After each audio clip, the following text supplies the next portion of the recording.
हमहू जवान बानी तू जवान कर का इरादा बाबे करी तहर काम कह बिछाई खटिया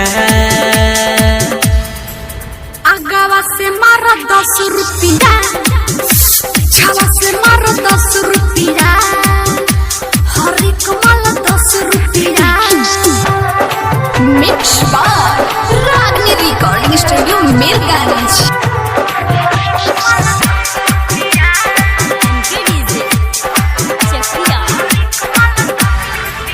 सुना बंगाल के ये माल हवे आके अजमाला हो।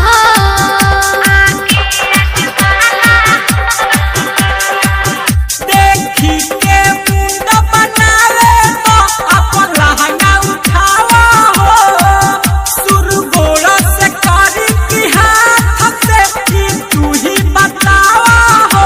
अरे देखी के सामान और डुले लाई मान बुढ़ावा जवान सुन के तोहरे पर ध्यान बोवे दलब के दिया आगावा से मारो 10 रुपया छावा से मारो 10 रुपया हर एक माल 10 रुपया।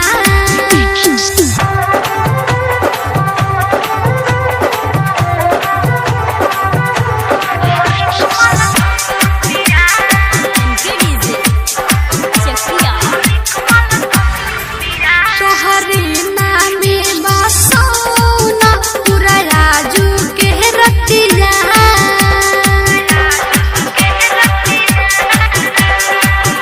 फूला झूला में खुशी के सुना फूला वाले बालू छतिया सुना भूल के राजा के रानी तू मानी लावतिया नमरी पटंगरी उठावो ये जान बोलो ये मनोरमा बाकी ने ताहर ध्यान टेंटो वाला बिछाओ चोटिया आगावा से मारो 10 रुपया छावा से मारो 10 रुपया हर एक माल 10 रुपया।